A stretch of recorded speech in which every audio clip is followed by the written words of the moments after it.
Hallelujah. വിശുദ്ധ മത്തായിയുടെ സുവിശേഷം 19-ാം അധ്യായം 6-ാം വാക്യത്തിൽ പറയുന്നു, ദൈവം യോജിപ്പിച്ചത് മനുഷ്യൻ വേർപെടുത്താതിരിക്കട്ടെ. ഇന്ന് നമ്മൾ കർത്താവിൻ്റെ നാമത്തിൽ ചിന്തിക്കുന്നതെന്ന് പറയുന്നത്, ദൈവം യോജിപ്പിച്ചത് മനുഷ്യൻ വേർപെടുത്താതിരിക്കട്ടെ എന്ന് വെച്ചാൽ, ഓരോ ദൈവമക്കളുടെയും കുടുംബജീവിതം യോജിപ്പിക്കേണ്ടത് ദൈവമാണ്. ദൈവമായ കർത്താവാണ് കുടുംബത്തെ ഒന്നിപ്പിക്കേണ്ടത്.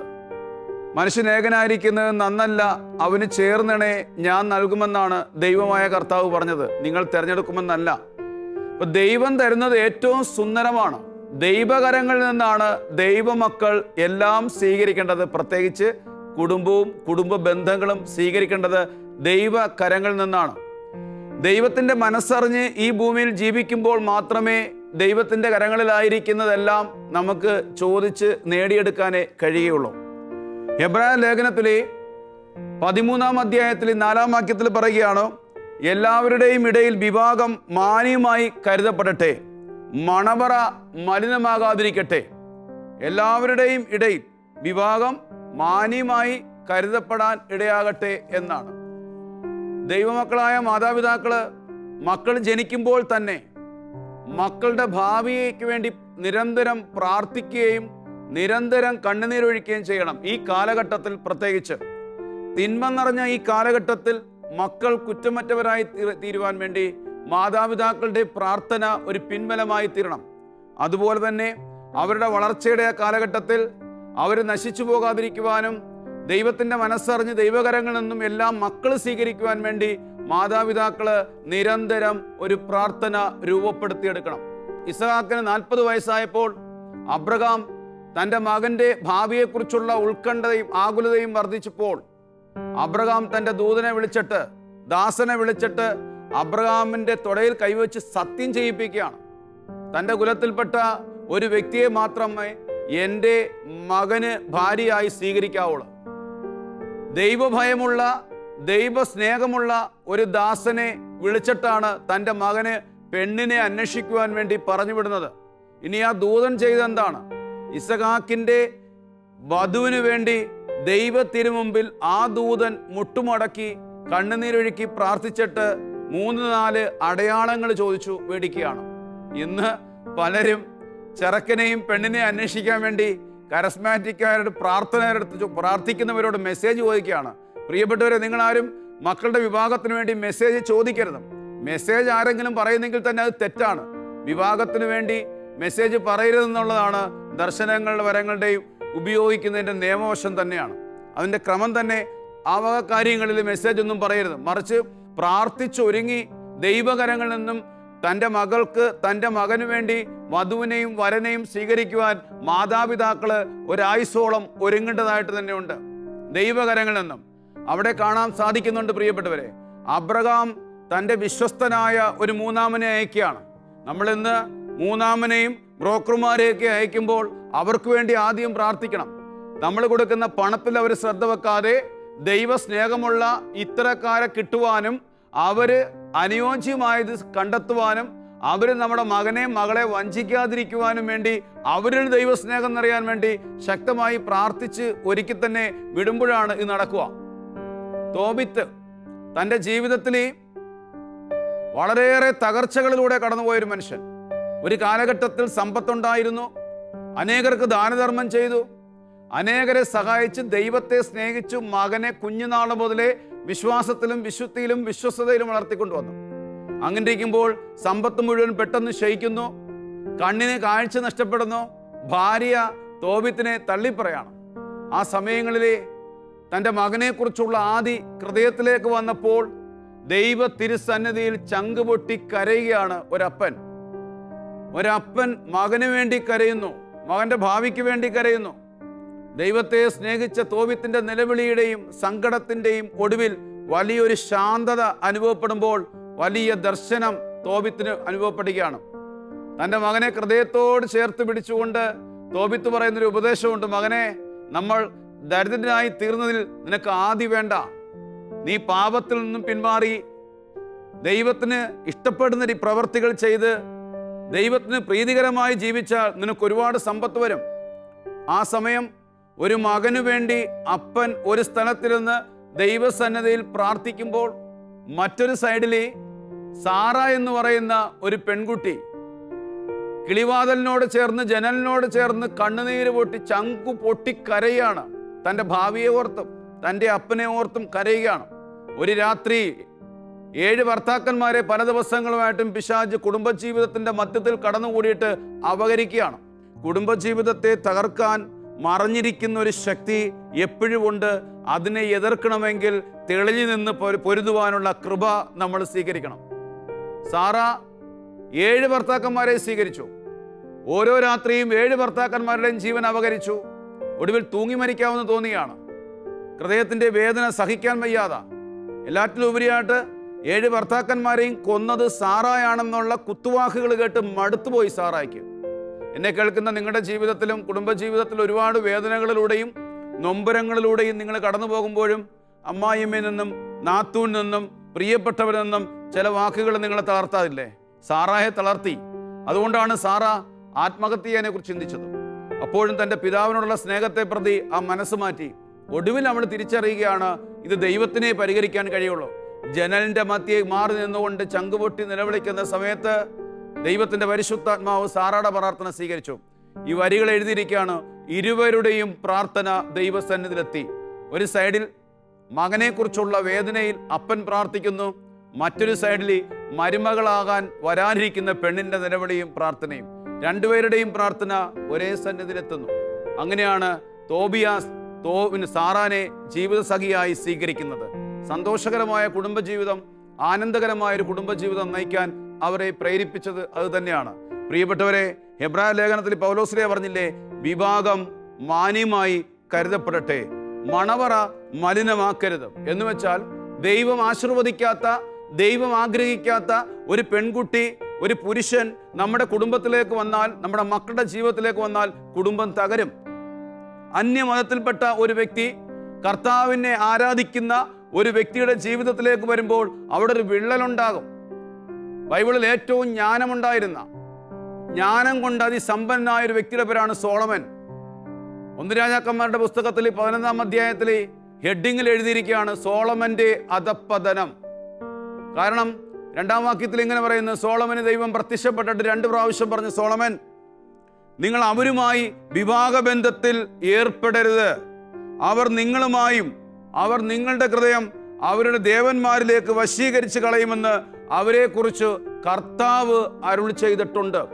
എത്രയോ ക്രൈസ്തവ പെൺകുട്ടികൾ, എത്രയോ ക്രൈസ്തവ ആൺകുട്ടികൾ ഒരു പെൺകുട്ടിക്ക് വേണ്ടി, ഇന്നലെ കണ്ടൊരു ചെറുക്കന് വേണ്ടി യേശുക്രിസ്തുവിൻ്റെ ചങ്കിൽ ചവിട്ടിയിട്ട് കടന്നു പോകുന്നു. പിന്നെ എങ്ങനെ സന്തോഷകരമായ കുടുംബജീവിതം നയിക്കാൻ പറ്റും?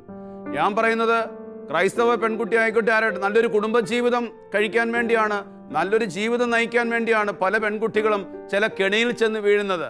എന്നാൽ അത് കർത്താവ് ആഗ്രഹിക്കാത്ത ബന്ധമായതുകൊണ്ടാണ് അത് നേരെ സിറിയയെ പോലുള്ള രാജ്യങ്ങളിലേക്ക്, മറ്റ് തീവ്രവാദത്തിലേക്ക്, അല്ലെങ്കിൽ മയക്കുമരുന്നിലേക്ക്, അല്ലെങ്കിൽ വിവിധ ദുരിതങ്ങളിലേക്ക്, തകർച്ചകളിലേക്ക് എത്തുന്നതിൻ്റെ കാരണം മാന്യമായ വിധത്തിൽ ദൈവത്തിൻ്റെ ആശീർവാദം ഓരോ കുടുംബത്തിലും ഇല്ലാതെ പോകുന്നത് കൊണ്ടാണ്.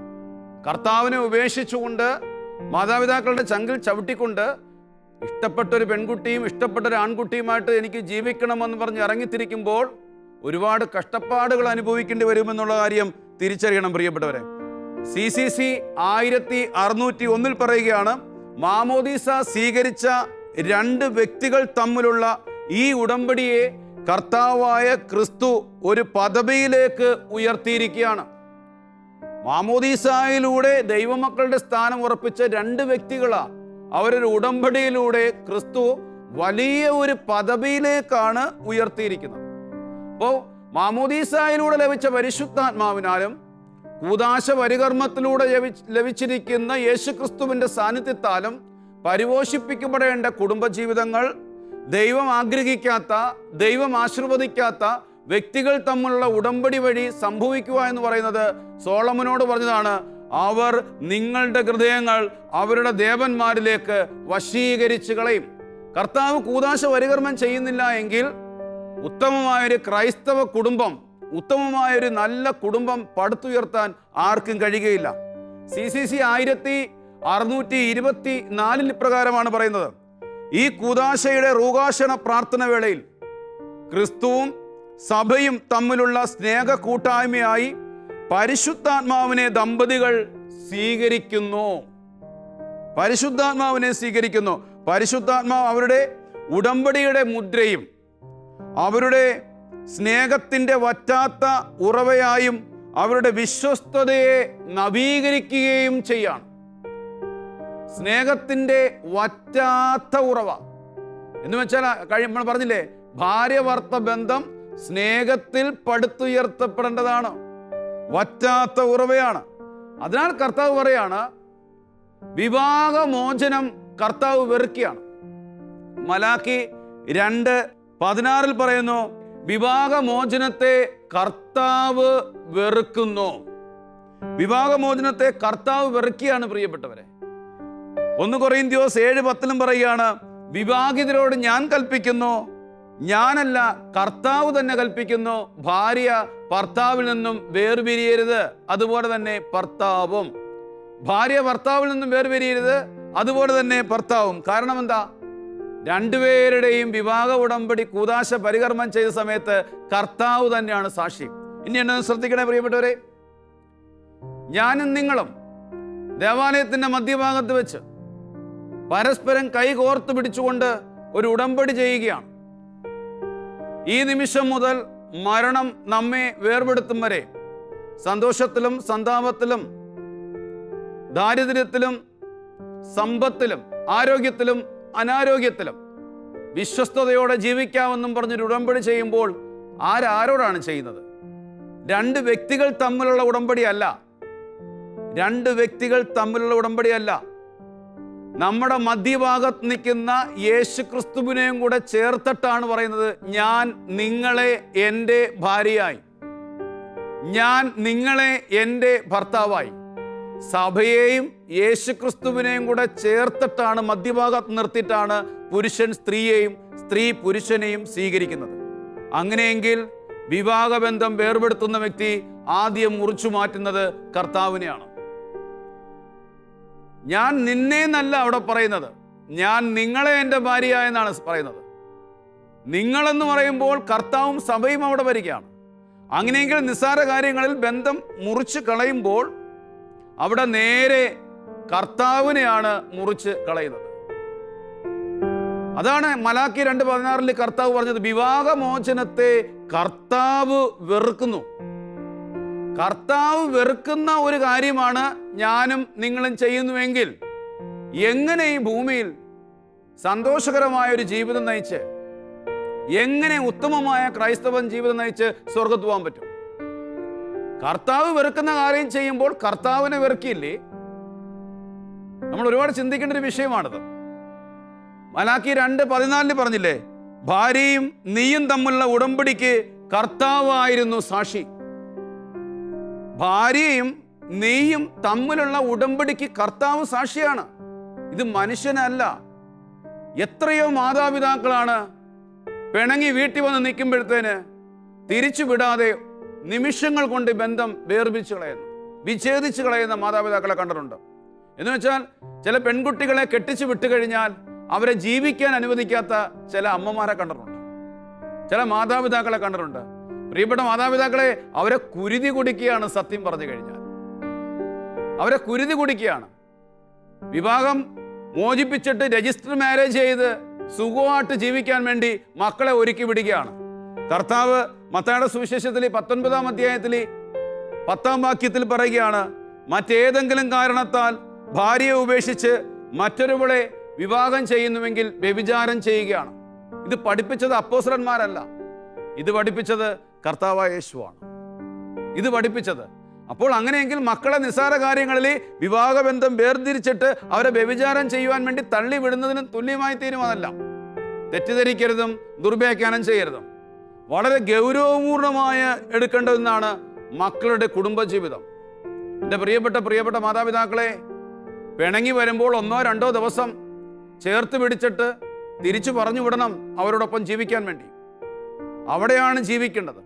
ഏതൊരു അപ്പനും ഏതൊരു അമ്മയ്ക്കും ഒരു കടമയുണ്ട്. മക്കളെ കല്യാണം അയക്കുന്ന സമയത്ത് നല്ലൊരു ഉപദേശം കൊടുക്കാൻ ഞാൻ ആദ്യം മുതലേ പറഞ്ഞു വരുന്ന ഒരു വിഷയം ഇതാണ്: കർത്താവിൻ്റെ കൃപയിൽ മാത്രമേ ഉത്തമമായ കുടുംബജീവിതം നയിക്കാൻ നമ്മളെ കൊണ്ട് പറ്റത്തുള്ളൂ. പൗലോസ്ലീഹയും പറഞ്ഞു, ഇതൊരു രഹസ്യമാണ്. പുരുഷൻ മാതാപിതാക്കളെ വിട്ട് സ്ത്രീയോട് ചേരും, സ്ത്രീ മാതാപിതാക്കളെ വിട്ട് പുരുഷനോട് ചേരും. അവർ ഒരു ശരീരമായി തീരുകയാണ്. എൻ്റെ പ്രിയപ്പെട്ട മാതാപിതാക്കളെ കെട്ടിച്ച് വിട്ടു കഴിഞ്ഞാൽ അവരുടെ ജീവിതത്തിൽ തലയിടാനായിട്ട് പോകരുതും. സുവിശേഷത്തിനും വചനത്തിനും എതിരാണ്, ദൈവത്തിനെതിരെ ചെയ്യുന്ന തിന്മയാണ്. നമ്മുടെ മക്കളുടെ കുടുംബജീവിതം എന്ന് പറയുന്നത് കർത്താവിൻ്റെ സ്വപ്നമാണ്. ഏതെങ്കിലും വ്യക്തിയുടെ കുടുംബങ്ങൾ നമ്മൾ ശിഥിലമാക്കിയാണെങ്കിൽ കർത്താവിൻ്റെ സ്വപ്നത്തിൻ്റെ മേലാണ് നമ്മൾ കൈവെക്കുന്നത്. അത് മാതാപിതാക്കളാണെങ്കിലും നാത്തൂനാണെങ്കിലും. ചില സ്ഥലങ്ങളിലെ ആങ്ങള വിവാഹത്തിന് മുമ്പ് പെങ്ങളെ ഒരുപാട് കെയർ ചെയ്തതുകൊണ്ട് പെങ്ങള് പിന്നെ ആങ്ങളെ കെട്ടിക്കൊണ്ടു വന്നാലും സ്വസ്ഥമായിട്ട് ജീവിക്കാൻ ഈ പെങ്ങള് സമ്മതിക്കുകയില്ല. അല്ലയോ സഹോദരി, നിനക്ക് മക്കളുണ്ടാവും. ഭാവിയിൽ നീ ഇന്ന് വിതയ്ക്കുന്നത് നാളെ കൊയ്യേണ്ടി വരും. ഏതെങ്കിലും പെൺകുട്ടിയുടെ കണ്ണുനീര് നിന്റെ കുടുംബത്തിൽ വീണാൽ അത് നിന്റെ മക്കളെ വേട്ടയാടും. അത് ചരിത്രമാണ്. അതുകൊണ്ട് വിവാഹത്തിന് മുമ്പ് നിന്റെ ആങ്ങള നിന്നെ സ്നേഹിച്ചു, നിനക്കെല്ലാം തന്നുവെങ്കിൽ വിവാഹത്തിന് ശേഷം ആ കെട്ടിയ പെണ്ണിനുള്ളതാണ് അദ്ദേഹം. അവരൊരു ശരീരമായി തീരുകയാണ്. വിട്ടുകൊടുക്കുക എന്നുള്ളതാണ്. ഇന്ന് അനേകര് കച്ചകെട്ടി ഇറങ്ങിയിട്ടുണ്ട് കുടുംബജീവിതങ്ങളെ തകർക്കാനായിട്ട്. സഹോദര സഹോദരി, രഹസ്യം തിരിച്ചറിയും. ഞാനും നിങ്ങൾ ഒരു കുടുംബത്തെ തകർത്തു കഴിഞ്ഞാൽ നമുക്ക് ചിരിക്കുകയാണെങ്കിൽ ദൈവത്തിൻ്റെ സ്വപ്നത്തെ, ദൈവത്തിൻ്റെ പദ്ധതിയെ തകർത്തിട്ടാണ് നമ്മളിങ്ങനെ നിൽക്കുന്നത്. അതിന് നമ്മൾ വലിയ വില കൊടുക്കേണ്ടി വരും. സുഭാഷിതങ്ങളുടെ പുസ്തകം 18:22 പറയുന്നു, ഉത്തമമായ ഭാര്യയെ കണ്ടുപിടിക്കുന്നവൻ ഭാഗ്യവാൻ. അത് കർത്താവിൻ്റെ അനുഗ്രഹമാണ്. അതുകൊണ്ട് ചെറുപ്പക്കാരെ, നിങ്ങളുടെ ചെറുപ്പക്കാരായ സഹോദരി സഹോദരന്മാരെ, ജീവിത പങ്കാളിക്ക് വേണ്ടി ഒരു ആയുസ്സോളം പ്രാർത്ഥിക്കണം. നിങ്ങളുടെ മക്കൾക്ക് വേണ്ടി ഒരു ആയുസ്സോളം പ്രാർത്ഥിക്കണം. തോബിത്ത് തൻ്റെ മകന് വേണ്ടി പ്രാർത്ഥിച്ചതുപോലെ, അബ്രഹാം ഇസഹാക്കിന് വേണ്ടി പ്രാർത്ഥിച്ചതുപോലെ പ്രാർത്ഥിച്ച് ദൈവകരങ്ങളിൽ നിന്നും സ്വീകരിക്കണം. പിന്നിൽ പ്രാർത്ഥന കൊണ്ട് ഒരു കോട്ട കെട്ടണം. കോളേജിൽ പോയി, സ്കൂളിൽ പോയി, ജോലിക്ക് പോയി തിരിച്ചു വരുന്നതുവരെയും പ്രാർത്ഥന കൊണ്ട് ഒരു കോട്ട മാതാപിതാക്കൾ കെട്ടണം. ഇല്ലെങ്കിൽ അവർ വഴിയിലൂടെ സഞ്ചരിക്കുമ്പോൾ വഴി പിണഞ്ഞു പോയി നഷ്ടപ്പെടാൻ ഏറെ സാധ്യത ഈ കാലഘട്ടത്തിൽ ഉണ്ട്. എന്നാൽ നമുക്ക് പ്രാർത്ഥിക്കാം പ്രിയപ്പെട്ടവരെ. ഒരിക്കൽ കൂടെ ഞാൻ നിങ്ങളോട് പറയുന്നു, നമ്മൾ ആരുടെയും കുടുംബജീവിതം തകർക്കാതിരിക്കാൻ ശ്രദ്ധിക്കണം. പുരുഷ, നീ നിന്റെ മാതാപിതാക്കളെ വിടണം. ആവർത്തിച്ച് പറയാൻ ആഗ്രഹിക്കുകയാണ്. സ്ത്രീ, നീ നിന്റെ മാതാപിതാക്കളെ വിടണം. എന്നിട്ട് നിങ്ങൾ രണ്ടുപേരും ഒന്നാകണം. എന്നിട്ട് അവരെ ഹൃദയം കൊണ്ട് അവരെ സ്നേഹിച്ച് ചേർത്ത് പിടിച്ച് മുമ്പിലൂടെ സഞ്ചരിക്കുക. ദൈവം അതിന് നമ്മളെ ഓരോരുത്തരെയും സഹായിക്കട്ടെ എന്ന് പ്രാർത്ഥിക്കുന്നു. പരിശുദ്ധാത്മാവിലെ നമ്മൾ ചിന്തിച്ചതാണ്, ദൈവം യോജിപ്പിച്ചത് മനുഷ്യൻ വേർപിരിക്കാതിരിക്കട്ടെ. ഒന്നിൻ്റെയും പേരിൽ ഞാൻ ഒരിക്കൽ കൂടെ ഒരു കാര്യം പറയാൻ വിട്ടുപോയത് ഇങ്ങനെയാണ്: സ്ത്രീധനം ചോദിച്ചു വരുന്ന ഒരുത്തനും പെണ്ണു കൊടുക്കരുത്. സ്ത്രീ തന്നെയാണ് ഏറ്റവും വലിയ ധനം. പെണ്ണ് ചോദിച്ചു വരുന്നവന് നിങ്ങളത് കൊടുത്തോ ആവശ്യമുള്ളത്. ഈ ലോകത്തിൻ്റെ ഭൗതികത മോഹിച്ചു വരുന്ന ആർക്കും വിവാഹബന്ധത്തിലേക്ക് തള്ളിവിടരുത്. കാരണം അവൻ സ്നേഹിക്കുന്നത് ധനത്തെ ആയിരിക്കും, സ്ത്രീയെ ആയിരിക്കില്ല. അവൻ സ്നേഹിക്കുന്നത് ഡിഗ്രി ആയിരിക്കും, സ്ത്രീയെ ആയിരിക്കത്തില്ല. അനുയോജ്യമായ ജീവിത പങ്കാളിയെ കണ്ടെത്തുമ്പോൾ ദൈവമകനാണ്, ദൈവമകളാണെന്നൊക്കെ ഉറപ്പുവരുത്താൻ വേണ്ടി പ്രാർത്ഥിക്കണം. അതോടൊപ്പം തന്നെ തൻ്റെ മകളെ സ്നേഹിക്കും, തൻ്റെ മകനെ സ്നേഹിക്കും എന്നുറപ്പുവരുത്തുക. അമ്മായിമ്മ പോരും മരുമകൾ പോരൊക്കെ ഈ കാലഘട്ടത്തിൽ അവസാനിക്കട്ടെ എന്ന് ഞാൻ പ്രാർത്ഥിക്കുകയാണ്. ഒരു സ്വർഗീയ കുടുംബം നമ്മുടെ ജീവിതത്തിൽ രൂപപ്പെടട്ടെ എന്ന് ഞാൻ പ്രാർത്ഥിക്കുന്നു. ദൈവമായ കർത്താവ് ഈ രഹസ്യം നമുക്ക് വെളിപ്പെടുത്തി തരട്ടെ എന്ന് പ്രാർത്ഥിക്കുന്നു. ആമേൻ.